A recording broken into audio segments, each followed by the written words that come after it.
Fungua Biblia yako. Tunachukua kitabu cha Kumbukumbu la Torati.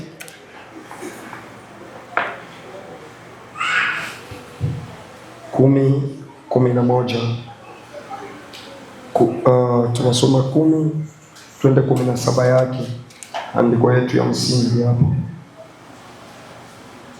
Tunasoma sote kwa pamoja kwa utukufu wa Mungu. Ikiwa utajaliwa neema ya kusimama kwa miguu yako na kuheshimu neno la Mungu, tunakukaribisha kwa ajili ya kusimama na tusome neno la Mungu kwa pamoja.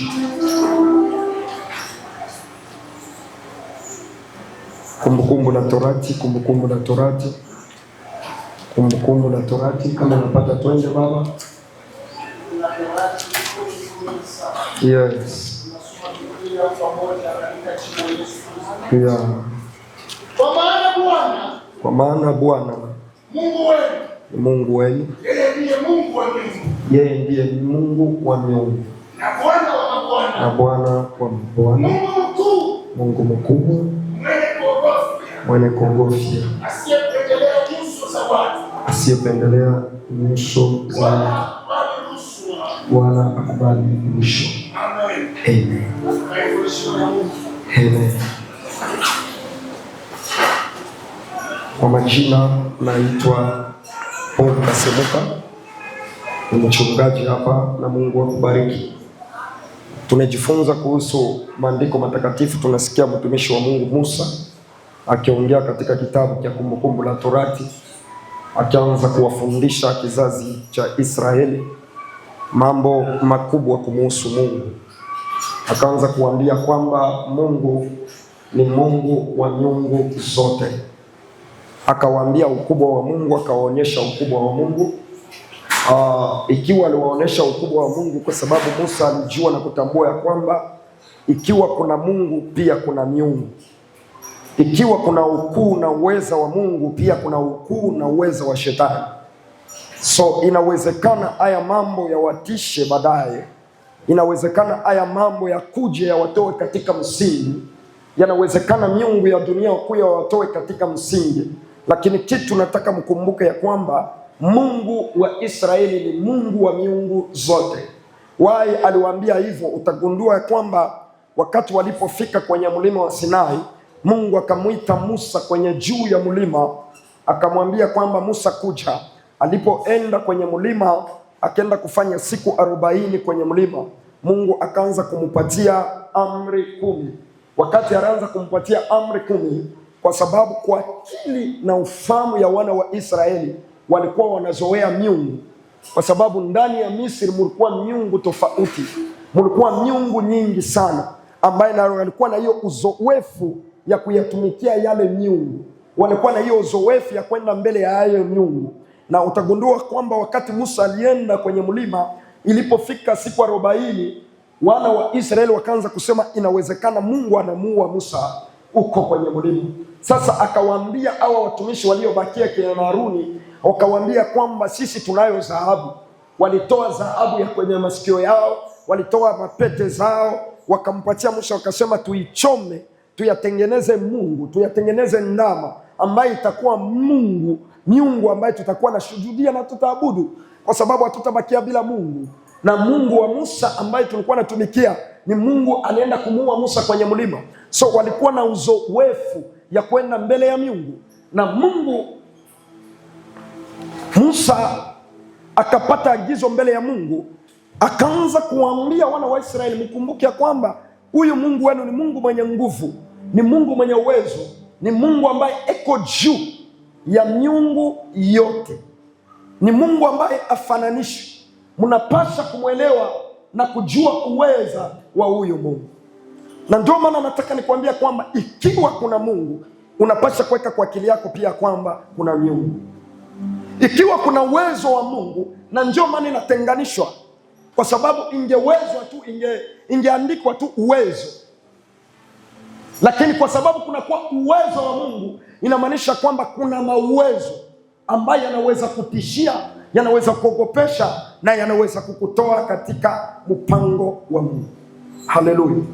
So leo na chanzo ambayo Musa alianza kuambia wana wa Israeli, alikuwa anawaambia kwamba wachunge utaratibu na uwepo wa Mungu katikati yao, kwa sababu ni uwepo wa Mungu huwa inafungua watu, ni uwepo wa Mungu huwa inaokoa watu, ni uwepo wa Mungu huwa watu wanafanikiwa. Tukiwa kanisani tunahitaji uwepo wa Mungu, tunahitaji uweza wa Mungu ili watu wa Mungu wapate kujiendeleza, kwa sababu sisi wote hapa, mtu akikuja kwa Mungu anahitaji Mungu amwokoe, anahitaji Mungu amfungue.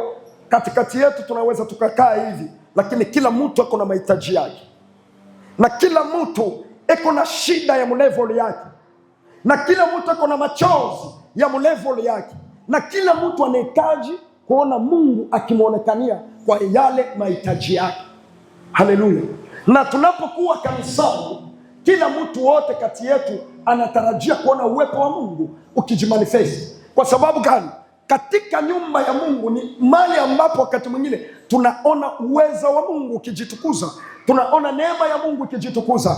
Ndio maana utaona mtu anashuhudia, anasema, nilikuwa nyumbani, nilikuwa mgonjwa, lakini nilipofika kanisani nikasikia mambo yakabadilika na nikapata nafuu, nikapata uzima. So ndani ya nyumba ya Bwana inapaswa kuwepo hiyo uweza wa Mungu, hiyo neema ya Mungu, hiyo nguvu ya Mungu ambaye ikiharibu na kubomoa na kuvunja taratibu zote za miungu ya Kimisri, taratibu zote za kimashetani katikati ya wana wa Mungu. Jina la Bwana libarikiwe sana. Na leo kama tuko hapa, tunapaswa kujua ya kwamba kuja kwetu mahali hapa hatukuje kwa sababu tunakuja kukaa. Kuja mbele ya Mungu ni tofauti na kuja katika taratibu. Atukuje kufanya taratibu. Taratibu inakuwa ni dini, lakini sisi tunakuja kumtafuta Mungu ili Mungu apate kutuonekania na Mungu apate kujizirisha kati yetu. Tumwabudu na tumshukuru, tuseme ya kwamba Mungu ni mkubwa, anaendelea kuonekana. So katikati yetu hakuna mtu mwenye atamfuata Mungu kwa miaka 10, kwa miaka 5 kama hajawahi kuona angalau hata dalili za kimungu katika maisha yake. Huyo mtu katika maisha yake kutakuwa mashaka yataanza kuumbika ndani yake. Mtu anaanza kujiuliza, je, kweli? Punguza kidogo. Je, huyu Mungu kweli ni Mungu mwenye anaonekanaka? Ni Mungu mwenye anakuanga? Maswali yanaanza kujaa, na maswali yanapojaa katika moyo wa mwanadamu, imani inaanza kuyumba, na imani inaanza kuyumba direct, tunatoka katika kumpendeza Mungu, kwa sababu maandiko yanasema pasipo imani hatuwezi tukampendeza Mungu. Haleluya! So tunahitaji uweza wa Mungu katikati yetu. Jina la Bwana libarikiwe sana. Lakini pamoja na uweza wa Mungu, pia shetani na yeye anapigana usiku na mchana. Kuna silaha ambazo shetani anaandaa usiku na mchana kanisani, mahali ambapo kuna kusanyiko la watu. Anaandaa silaha zake nzito kwa lengo na sababu moja, kwa ajili ya kuondoa uweza wa Mungu katikati ya wana wa Mungu. Kama uwepo wa Mungu unakosekana, tunabakia na taratibu zitusaidii. Tunabakia na taratibu za dini.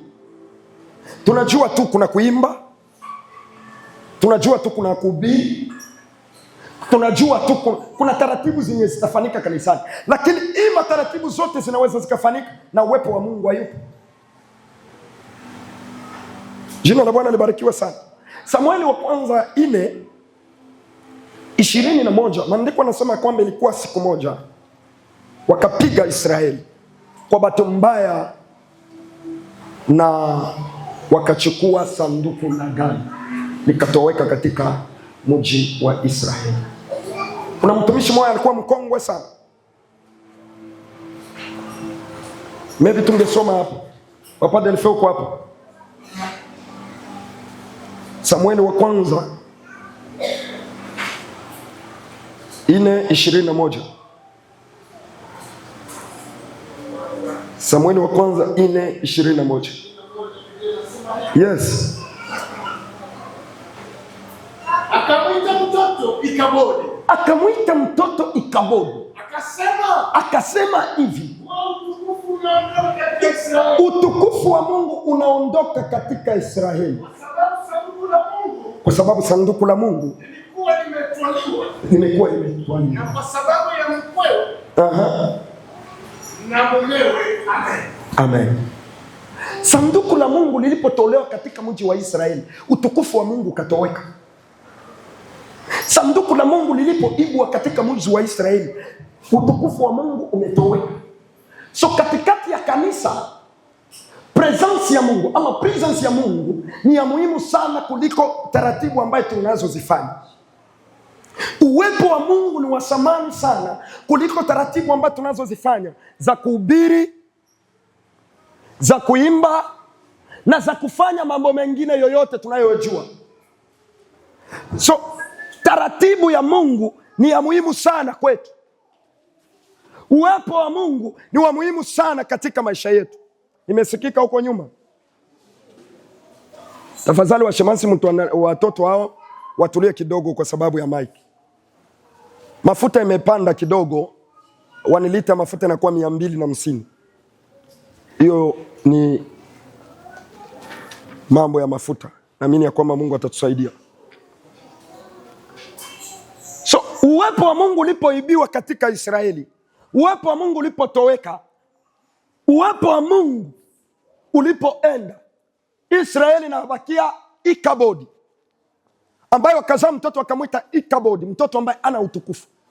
So katika kanisa la Mungu tunapo kitu kikubwa sana, pamoja na wewe na mimi na watumishi wote katika nyumba ya Mungu, tunapasha kulindwa uwepo wa Mungu usitoweke katika kanisani. Amen, amen, amen. Amina. Bwana asifiwe sana. Tunapasha kulinda, acha nichukue diary yangu. Tunapasha kulinda uwepo wa Mungu. Tunapasha kulinda presence ya Mungu isitoweke kanisani, kwa sababu uwepo wa Mungu hiyo ndio inatusaidia sote. Ikiwa tutakuwa na uwezo wa kuimba, ikiwa tutakuwa na uwezo wa kufanya jambo lolote, kwa sababu kuna uwezo wa Mungu. Kwa sababu gani? Wakati nyimbo zinazoimbwa na kuna uwepo wa Mungu katikati yetu, hiyo nguvu ya Mungu yanasindikiza yale uimbaji, yanaingia kwa maisha yetu, yanatuponya magonjwa, yanatufungulia milango, yanajibu mahitaji tulio nayo ndani ya maisha yetu. So ikiwa tutaimba kwa sababu ni taratibu ya kuimba, bila uwezo wa Mungu kusindikiza yale maneno, tutakuwa tunafanya kazi bure, tutakuwa tunachokea bure, tutakuwa kuna kitu chochote tunafanya. Ndiyo maana kitu kikubwa wana wa Israeli walikuwa wanalinda sanduku la agano katika mji wao, kwa sababu sanduku la agano lilipokuwa katika mji wao, uwepo wa Mungu ulikuwa ndani yao, uwezo wa Mungu ulikuwa ndani yao. Hata kama waliingia kwenye vita, wao walikuwa washindi, kwa sababu kuna uwezo wa Mungu ambayo ulikuwa kwenye maisha yao. Jina la Bwana libarikiwe. Lakini pamoja na yote, shetani anapambana sana ili apate kondoa hii uwezo wa Mungu katikati ya wana wa Mungu. Wakati kunakuwa kusanyiko, shetani naye anajipenyeza ili kuleta silaha kupambana na hizi vitu ambayo zinafanya uwepo wa Mungu uwepo katikati yetu. Anakuja aiondoe ili tubakia bila uwezo wa Mungu. Wakati kanisa linabakia bila uwezo wa Mungu, kanisa linabakia ni kama utupu. Halo? Kila Mkristo aliyeokoka anapasha kuchunga uwepo wa Mungu katika maisha yake, ili nguvu za Mungu zijimanifest. Haleluya. Nguvu ya Mungu haiko kuongea tu. It's not about kusema receive the power of God na unapokea power of God. Hapana. Inabidi kuwe uwezo ambaye itashindikiza yale maneno, ili yale maneno yavae mwili katika maisha yako. So ikiwa tutasema receive the power of God, utajikuta tunabakia katika taratibu. Na ndio maana utaona kwamba utaomba, unafunga, unafanya taratibu zote, unatoa sadaka, lakini unaona mambo hayabadiliki. Kwa sababu gani? Uwepo wa Mungu already haupo. Kwa sababu kama uwepo wa Mungu haupo, hakuna kitu kitasindikiza yale maombi, hakuna kitu itapatia nguvu yale maombi juu ivae mwili katika maisha yako. Praise Jesus. Ningetamani unyelewe sana. Amen. Zaidi kanisa ya karne ya leo. Kanisa ya karne ya leo ni kanisa ambayo linaingiliwa. Ni kanisa ambayo liko katika mchanganikiwa ya ajabu sana. Ni kanisa ambayo linachanganikiwa. Maandiko anasema katika kitabu cha Waefeso, nafikiri ni Waefeso 4 tati yake, anasema kwamba msimuhuzunishe Roho Mtakatifu, kwa sababu Baba anaumba, Mwana anatekeleza, anakuja kutekeleza, na Roho Mtakatifu anatimiza kenye walipanga. So ikiwa tutamzimisha uwezo wa Roho, kwa sababu operation zote zinafanyika kwa mamlaka ya Roho Mtakatifu. Praise God. Niko mtu mmoja kona nisikia. Wakati Baba eko mahali, wakati Mwana eko mahali, Roho Mtakatifu eko active, anafanya kazi ndani yetu, na anapofanya kazi ndani yetu, vita vyovyote vikiinuka katika maisha yako, Roho Mtakatifu eko hapo, anakutetea na kuongoza. Unaweza ukajipanga ukasema kwamba leo nitafanya dhambi, lakini kwa sababu Roho Mtakatifu eko active, inawezekana akuepushe na hiyo dhambi. Unajikuta hiyo siku ulipanga, Mungu anakuepusha, unajikuta ufanye yale dhambi, kwa sababu kuna uwezo wa Mungu uko ndani yako. Lakini mwabsence, ukimzimisha huyu Roho, ukimhuzunisha huyu Roho, Roho anazimika, Roho aondoke kirahisi. Halo? Roho aondokake kwa maisha ya mtu hata kama anafanya dhambi. Kanisa mwenye leo mzuri, Roho aondokake kwa maisha ya mtu hata kama mtu anafanya dhambi, kwa sababu Roho akiondoka kwa maisha yako, kwa sababu ulifanya dhambi, hautakuwa na uwezo wa kutubu. Anayetupa uwezo, anayetupa nguvu ya kutubu, anayetupa nguvu ya kutambua kwamba nilifanya dhambi, ni Roho Mtakatifu. Anakuwaka, anakuamsha katika usingizi, anakuambia unapasha kurudi kwa Mungu na unapasha kutengeneza. Praise God. Anayetupa uwezo ya kutubu ni Roho Mtakatifu. Hakuna mtu anasimamaka tu amuke unasema nataka nirudi kwa Mungu. Hakuna, hautaweza. Mambo ya kiroho uelewa hata inakuwaka wapi. Hivi nikikuuliza Roho Mtakatifu huwa anakaaka wapi? Nikikuuliza Roho Mtakatifu anakaa wapi? Utasema ndani yako. Nikikuuliza ndani yako mnafanana aje? Utaanza kureflect wenye unaonako mtandao. Science inapasua mtu, wanasema mtu anakuwaka hivi. Hata kama ni madaktari watampasua mtu, fungue mtu, wafungue matumbo, hawataona Roho Mtakatifu anakaa wapi. Kanisa, Bwana asifiwe sana. Tuko mafundisho na ningetamani unielewa hata ni kwa dakika chache, hata kama muda yetu inaenda sana, lakini ningetamani unielewe. Sasa wakati tunamzimisha Roho anakaa kimya, Roho react tena katika maisha yetu. Na kama Roho react tena, shetani anafurahi, kwa sababu mahali ambapo Roho Mtakatifu anakaa kimya ni mahali ambapo shetani anaongea. Mahali ambapo Roho Mtakatifu afanye kazi ni mahali ambapo shetani anatoa sauti. Bwana asifiwe. Sasa kuna silaha kubwa 3 ambaye ningetaka tujifunze leo, ambaye shetani anatumia hizi silaha ili apate kuharibu na kuondoa uwezo wa Mungu katikati yetu. Kuna silaha kubwa 3 wanayeandika. Kuna silaha kubwa 3 ambaye shetani yuko anatumia. Kitu cha kwanza,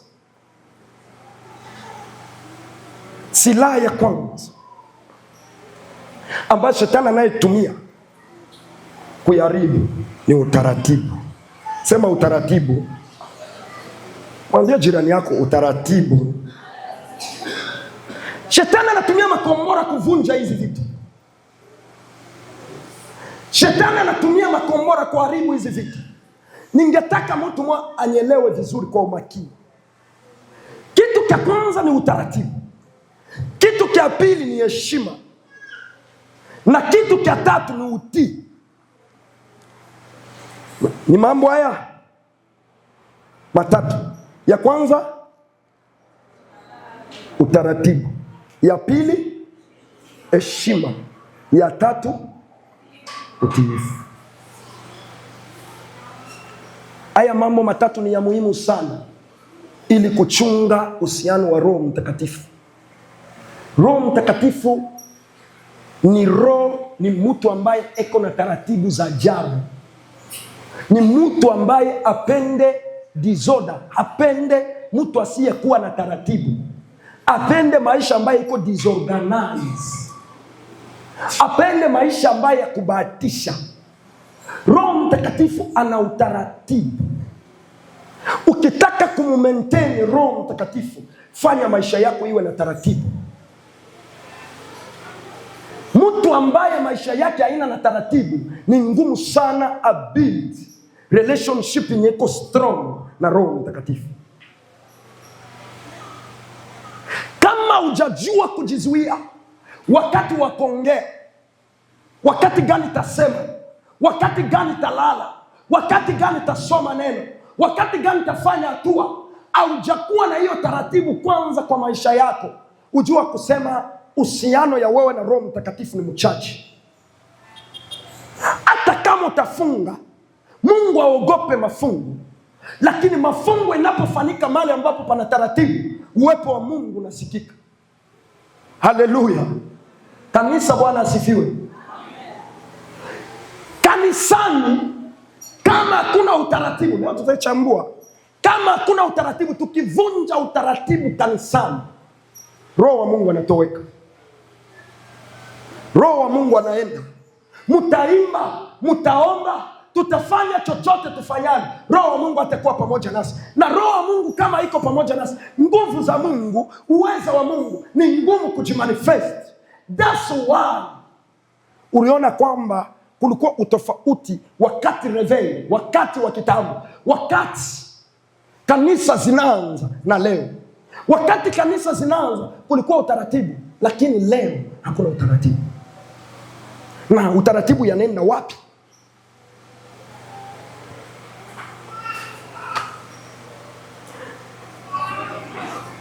Acha tuanze na ya kwanza, utaratibu. Pointi ya kwanza, utaratibu. Baba, fungua kitabu cha Wakorinto. Wakorinto wa kwanza 14:40. Wakorinto wa kwanza 14:40. Twende hapo. Na 14. Yes. Lakini mambo haya yote, mambo yote yatendeke kwa uzuri na utaratibu. Mambo yote kanisani yatendeke kwa uzuri na utaratibu. Pasipo hiyo utaratibu, Roho wa Mungu atende. Paulo anaandika kitabu hiki cha Wakorinto wakati alikuwa Korinto. Korinto ni kanisa ambayo lilikuwa na karama kubwa sana. Korinto ni kanisa ambayo lilikuwa na karama. Mungu alinijalia karama. Kulikuwa karama ya unabii, kulikuwa karama mbalimbali ambazo zilikuwa kanisani. Lakini Korinto kulikosa utaratibu katika kanisa ya Korinto. Kanisa wa Korinto lilikuwa na desordre, lilikuwa na fuyo. Ilikuwa tuko kanisani, unasikia mtu mmoja hapa anaanza kutabiri, rikaba shekeremu. Mungu anasema, mwingine kule anasema, ule anasema ni vya bongo, mimi Mungu nimesema. Mwingine huko anasema, Mungu. Ya unajikuta kanisani, mnakuwa hiyo mchanganyiko. Mnakuwa lugha kama ngapi zinainuka kwa pamoja. So kunakosa utaratibu. So Paulo akaonesha maono kuhusu hao wa Korinto. Kunakuwa hatari ya kwamba huduma zinaanza kugongana, karama zinaanza kugongana. Mungu akampa warning, akamwambia nataka kujiondoa. Ilibidi Paulo anze kuandika hii nyaraka. Akasema mambo yote yafanike kwa uzuri na utaratibu. Bwana asifiwe. Maana utaratibu ni gani? Maana utaratibu, kila kitu kuwa nafasi yake. Kila kitu kiwe nafasi yake. Praise Jesus. Hata nyumbani kwako, nyumbani kwa Mkristo, kunapaswa kuwa utaratibu. Bwana asifiwe. Kanisa, Bwana asifiwe. Nyumbani yako na mchumba yako mnapaswa kuwa utaratibu. Unielewe? Mahali ambapo hapana utaratibu, Roho wa Mungu hayupo. Unaweza kuongea kwa lugha lakini Roho wa Mungu hatakuwepo. Unaingia mnyumba, unakuta sahani iko kukiti, kikombe iko kukitanda. Bwana asifiwe sana. Manguo litoa ya mwaka jana haijafuliwa, iko kupanye, viatu havijasukuliwa, kingine kiko kuchumba. Yaani unajikuta kwamba ndani ya nyumba yako hamuna utaratibu. Kwanza ndani ya nyumba yako hamuna utaratibu. Ndugu yangu, kama unakuwa na yale maisha, ujue kusema ni ngumu sana kwanza kusikia uwepo wa Roho Mtakatifu. Hata katika hiyo nyumba ni ngumu sana uingie katika hiyo nyumba usikie uweza wa Roho Mtakatifu, kwa sababu ni nyumba yenye iko disorganized. Jina la Bwana libarikiwe. Na kama uwepo wa Mungu haupo pale, ujua kwamba manifestation ya uweza wa Mungu haitakuwepo. Haitakuwepo. Na wakati penye unaweka absence ya hii Roho Mtakatifu, uwezo wa Mungu haiwepo, inakuwa wanja ya wachawi. Unaweza ukasimama na ukakemea kwa jina la Yesu. Jina la Yesu halina nguvu kwa sababu halina na msingi nyeko strong. Because mambo ya Mungu inatembea na principles. Mnyelewe kidogo. Mungu mwenyewe alianza kwanza, alikuwa na uwezo wa kuacha dunia jinsi ilikuwa ukiwa na utupu. Lakini Mungu wa kwanza na kumanifest nguvu zake, kitu cha kwanza alianza na kuarrange kila kitu kibaki kwa nafasi yake. Amen. Alisema mbingu iwe, mbingu ikawa. Dunia, maji ibaki nafasi yake, jua ibaki nafasi yake, nyota ibaki nafasi yake. Wakati mnasherekeaka inaitwa nini, eclipse. Kwa Kifaransa unasema eclipse solaire. Wakati mnasemaka jua na mwezi vinakutana, havikutanaki hata. Haleluya. Kila kitu kinakuwa nafasi yake. Jua iko mbali sana, mwezi iko mbali, na haiwezi kukutana. Na vikikutana vitaripuka. Itakuwa ni mripuko wa ajabu. Havijawahi kukutana. Bwana asifiwe. Ni jua inakuwaka juu, mwezi inapita, kwa hiyo reyo ambayo jua inapita. So mwanga yote ya jua inakuja inaishia wapi? Inakuwa pia inapiga kumwezi hivi. Ndio unaonaka hiyo iko mbali, biko mbali sana bisogeleana hata. Kila kitu kiko kuna nafasi yake kinye Mungu aliumba. Kama utaona jua itoki kuna nafasi yake, ikuje kuna nafasi ya mwezi.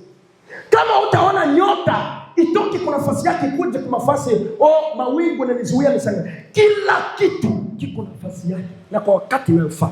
So kanisa linahitajika kutembea katika utaratibu. Bwana sifiwe. Kanisa tunapoteza utaratibu. Na tunapopoteza utaratibu tunakimbiza uwepo wa Mungu. Kwa mfano, maprotokoli waliamka, mabawabu waliamka asubuhi mapema, ungali unalala. Anakuja hapa anakoropa hii kanisa, anapanga viketi. Kisha wanaomba Mungu tusaidie kwa kazi ya leo. Wanakuja wanasimama hapa. Unakuja kisha unafika saa 4. Yala muka size eko hapa. Wewe unafika saa 4. Unakuja na unapiga talo nzuri sana. Bana kukaribisha karibu kwa utaratibu na kwa upole tu karibu. Bana kuonesha kiti njoni. Kisha wewe unasema mimi sitakaa hapa. Mimi sitakaa hapa. Mimi nataka nikale pale. Haleluya. Hautakamwe sikia sauti ya Mungu kama usikie vyenye wanakuongoza hapo. Kwa sababu uwepo wa Mungu unajizirisha katika hiyo taratibu wanaweka. Mungu alikuja anakuambia ikaa hapa. Yale wanakuelekeza, sikia utaratibu ambao unawekwa mahali, na fika hiyo mahali wanakuambia ikaa. Kwa sababu kianza kujumlia utaratibu na kwako utakuwa na utaratibu. Ndio wao unaanza kuja wanakuambia kaa hapo na kataa. Inaonesha direct ya kwamba na kwako wako na taratibu. Bwana asifiwe. Leo utanichukia kidogo, lakini tunataka turudi kwenye msingi. Kwa sababu naona tuko naepuka vitu muhimu sana. Tuko nakimbilia tu nataka uwezo wa Mungu. Uwezo wa Mungu haitembei kwa kukosa utaratibu. Uwezo wa Mungu unatembea katika utaratibu. Bwana asifiwe. Tunakuja kanisani wanakuambia this is in time ya worship. Tunapasha kusimama tumshukuru Mungu. Haiko huyo mtu anaongea hapa.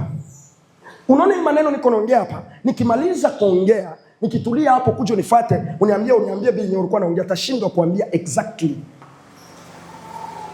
Binyi niko nahubiri hapa. Wakati wanakuambia simama, kuwa na utiifu. Lazima tujafika kwa utiifu. Simama. Inua kwa miguu yako, simama, mshukuru Mungu, kwa sababu principle ya Mungu inatembea na utaratibu. Haitembee na cheo, haitembee na heshima yako, haitembee na pesa zako, haitembee na kabila yako, haitembee na nationality yako. Inatembea na principle za Roho Mtakatifu, tupate kutembea katika utaratibu ili tu maintain uwepo wa Mungu katikati yetu. Haleluya. Haijalishi kuna stress, kwa sababu hiyo stress yako si kubwa kuliko Mungu. Haijalishi uko mgonjwa, kuna wakati tunakosa imani. Pa kusimama tu unaweza ukasimama, tusimame, na kusimama unapata uponyaji kwa sababu uko katika utaratibu. Bwana asifiwe sana. Utaratibu unakuliwa, shetani anaiondoa. Hata kumakwaya leo, twendeni kumakwaya, shetani anaondoa utaratibu yote. Tukipanga utaratibu, turudie kanisani, tunasema 8:45 njoo tunaanza ibada. Umefika saa ngapi? Leo ulifika saa ngapi? Bwana asifiwe. Leo tulifika saa ngapi? Na kisha tutacomplain tunachelewa. Tunaanza ibada kamili, tunaanza kama watu wanaenea kamili kama saa hii. Saa 3 na something. Njoo watu wanaanza kuenea, njoo tunaanza ibada. Inatubidi tuvunje taratibu ya huko kwa sababu time inaenda. Na waimbaji wenye wanachelewa. Muimbaji anaamuka asubuhi, anajua mimi ni mtumishi. Muimbaji ni mtumishi. Na that's why mnaona mali nyingine hawapendake wa present worship watoto. Juu ya kumaintain utaratibu. Jina la Yesu lisifiwe sana. Unaona kama mali nyingine present worship, njoo uingie mu present worship kuna miaka. Njoo uingie kwa present worship. Why? Kwa kumaintain hiyo utaratibu. Hivi nikiuliza, mwenye alimbisha praise kwa wapi?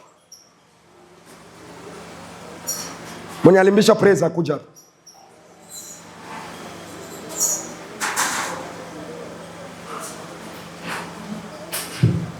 Ulitoka nje kwenda hivi kufanya nini?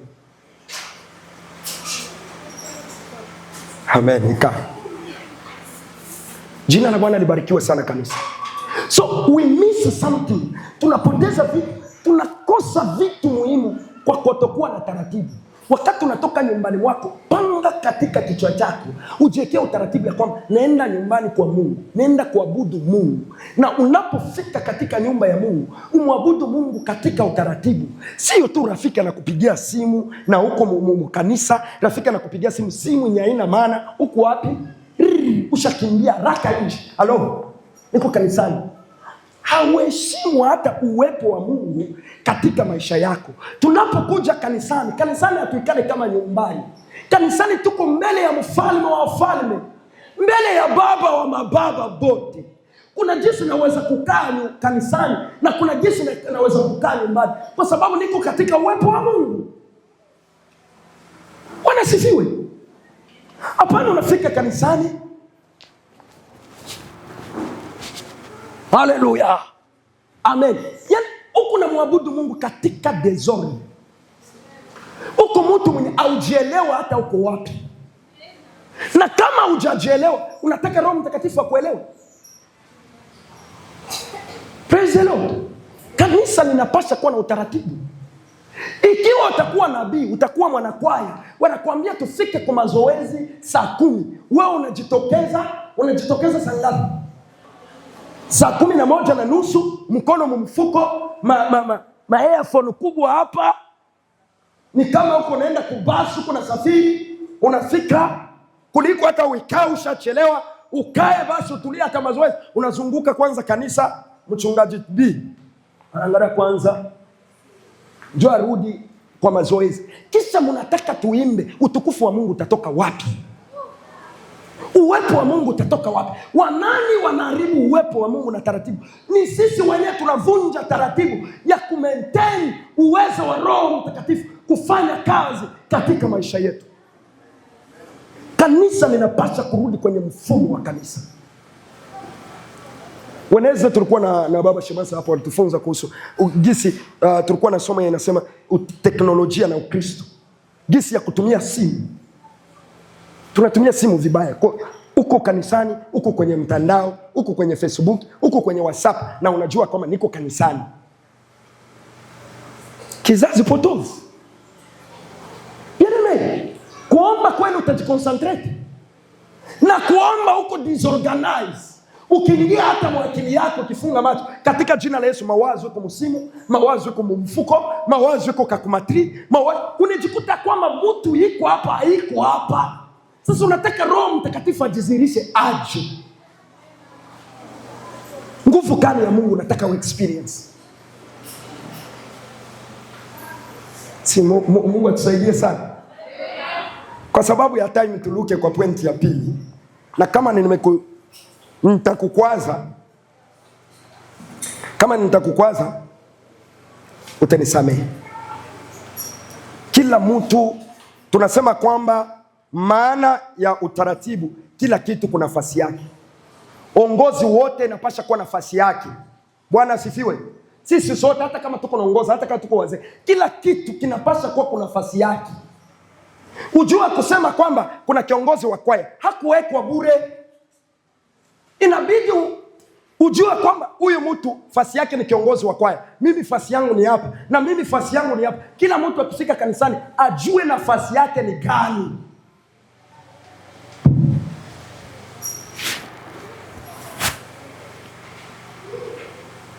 Tunapokosa kuwa na utaratibu, uwepo wa Mungu unatoweka. Vipawa vinagongana kanisani. Unaona mambo yanaharibika, vitu vinaendaenda gisi vinakuwa, na nguvu ya Mungu haipatikani tena. Tunaenda kwa pointi ya pili, ni kuhusu heshima.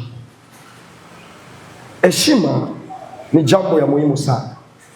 Mungu atumike mahali ambapo hapana heshima. Na Mungu alisii sana tuwe na heshima.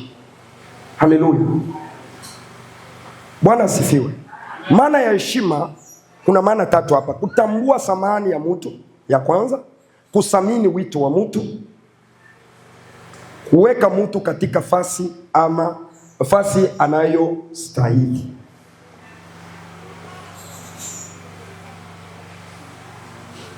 Heshima linahitajika kanisani. Heshima linahitajika kanisani. Ndiyo sisi wote tunakuja kuabudu Mungu, lakini katikati yetu tunapishana level. Katikati yetu tunapishana miaka. Katikati yetu kuna wazazi, katikati yetu kuna wamama, katikati yetu kuna watu ambaye wanastahili heshima yao. Bwana asifiwe. Heshima zinahitajika. Protocol aheshimu watu ambaye anapokea. Hii ni neno la Mungu ambaye linakata saidi yote.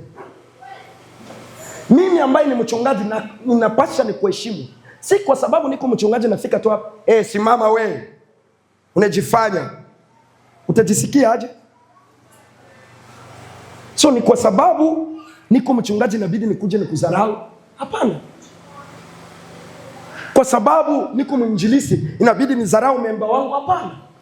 Kwa sababu niko kiongozi wa kwaya inabidi niambiambie wale watu naongoza kama watoto? Hapana. Kati ya nyinyi ambaye mnekala, kuna watu wananishinda shule, kuna watu wananishinda masomo, kuna watu wananishinda miaka, kuna watu ambao napasa kuwaheshimu. Na heshima inakuwa reciprocal. Ninapokupatia hiyo heshima, na wewe unarudisha hiyo heshima. Haleluya. Wakati heshima inakuwa katikati yetu, utaona kwamba kila kitu kinafanyika katika utaratibu. Praise the Lord. Heshimu wenye mamlaka. Ni Warumi. Warumi ngapi? 13 ba. Fungua kwanza. Ni Waebrania. Asante kunipatia hiyo verse. Twende kwa Waebrania. Hata kama time yetu ineno, nivumilie tu kidogo. Tamalizia hata kwa hii point tu tumalize. 13. Moja tuanza moja hapo inasema nini?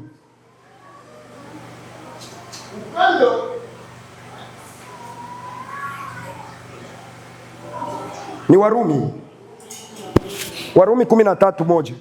Warumi samani, mtatusamehe. Warumi 13:1. Inasema nini? Kama uko na Biblia yako fungua tusome. Kila mtu natii mamlaka. Kila mtu natii mamlaka iliyo kuu. Kwa maana hakuna mamlaka. Hakuna mamlaka isiyotoka kwa Mungu. Twende baba, twende. Na ile iliyopo imeamriwa na Mungu. Hivyo amwasie mwenye mamlaka. Amwasie mwenye mamlaka. Ushindana na agizo la Mungu. Na hao washindanao watajipatia hukumu. Amen. Amen. Wewe soma tu ufike hadi 5. Endelesha ufike hadi 5 ama 7, ufike 7. Bwana asifiwe. Jina la Bwana libarikiwe sana.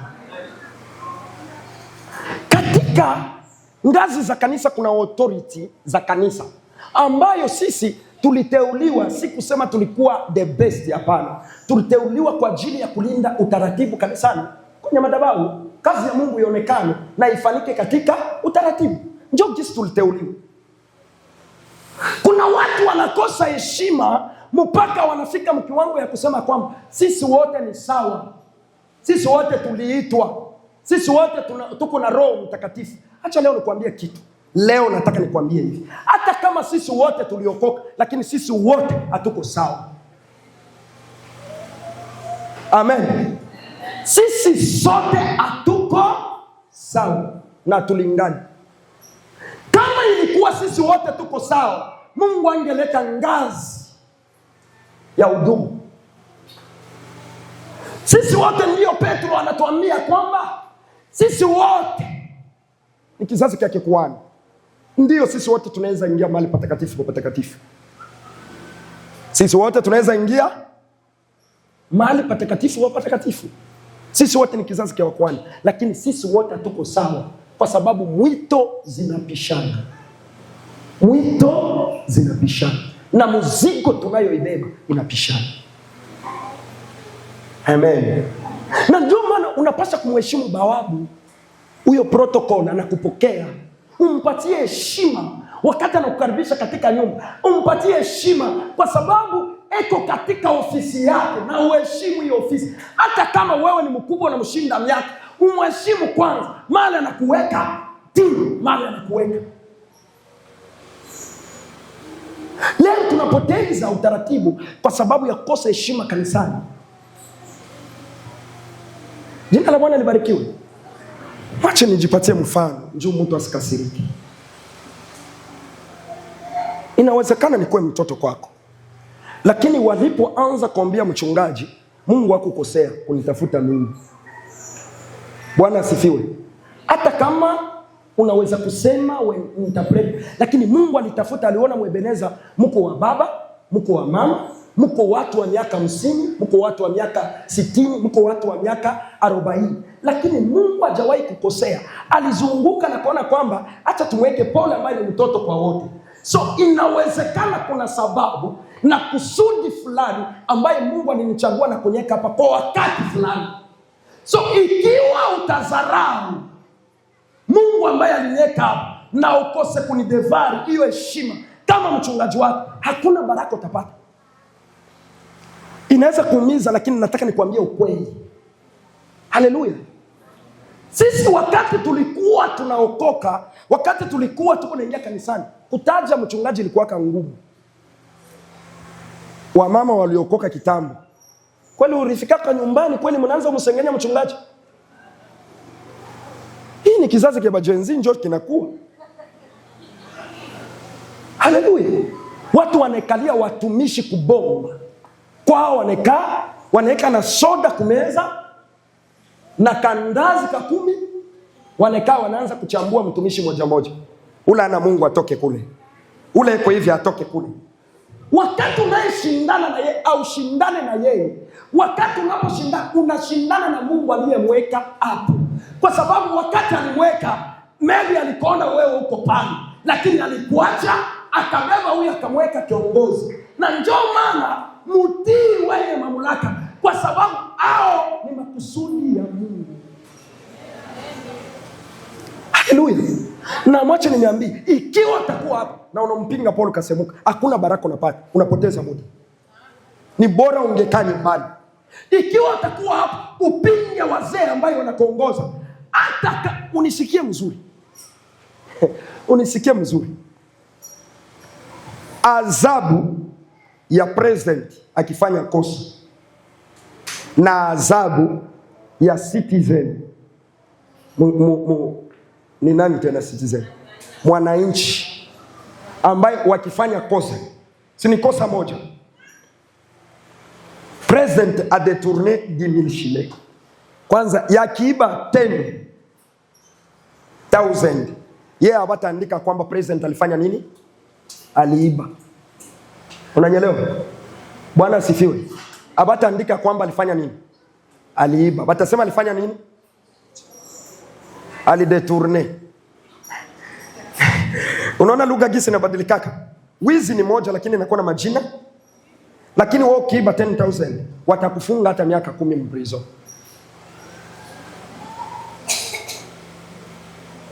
Bwana asifiwe.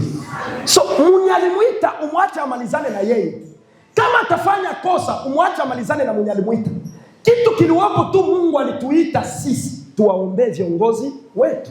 Mara ngapi ushapiga magoti kuombea viongozi wenu? Tuko katika heshima, pointi ya heshima. Jina la Bwana libarikiwe sana. Kanisa, Bwana asifiwe. Na kama utanipa amen haina shida.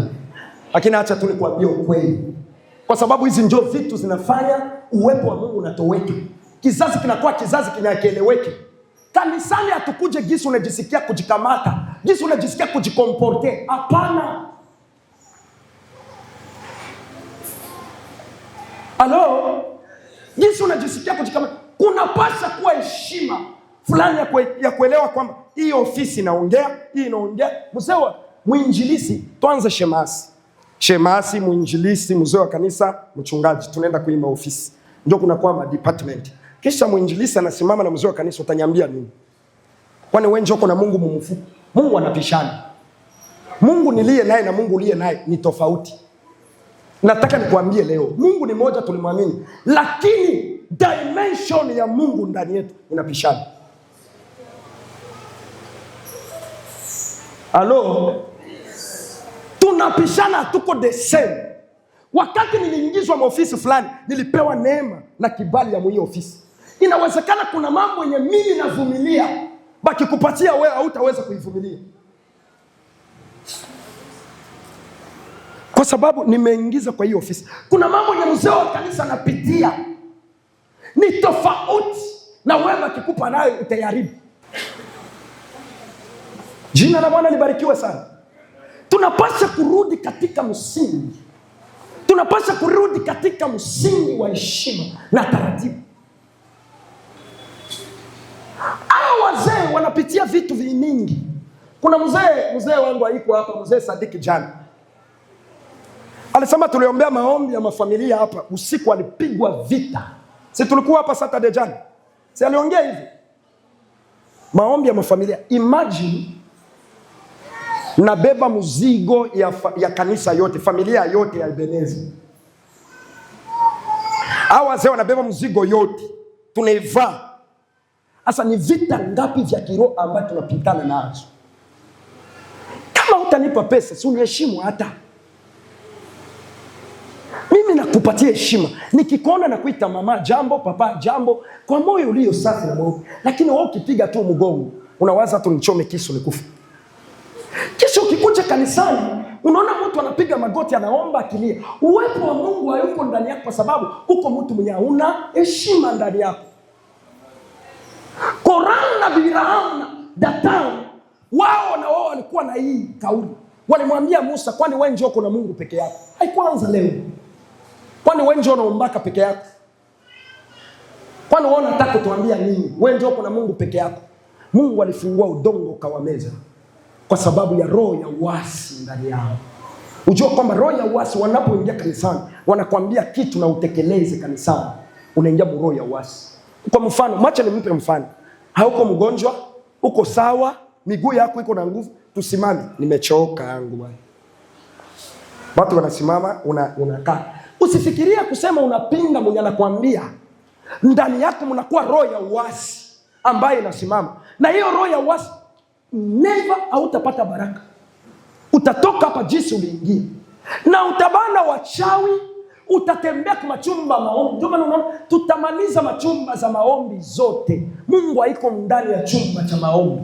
Lakini Mungu anekala mahali ambapo pana taratibu, mahali ambapo pana mheshimu Mungu. Hapo ndipo Mungu anekaa.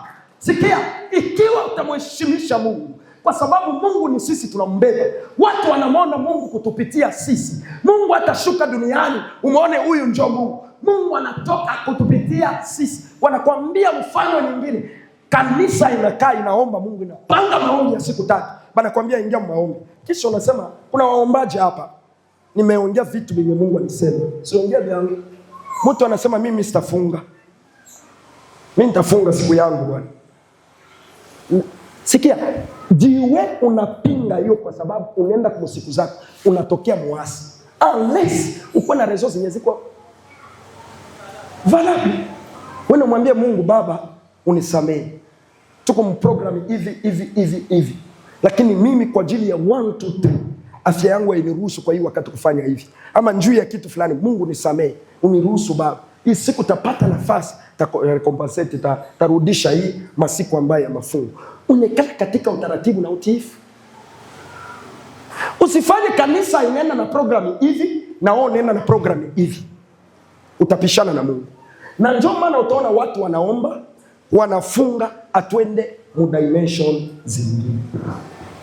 Utaona atwende mali nyingine, tuko pale. Kwa sababu tunakosa utaratibu na heshima. Kanisa la leo linahitaji watu ambao watarudia kwenye msingi wa kanisa. Turudie katika heshima ya taratibu ya ibada.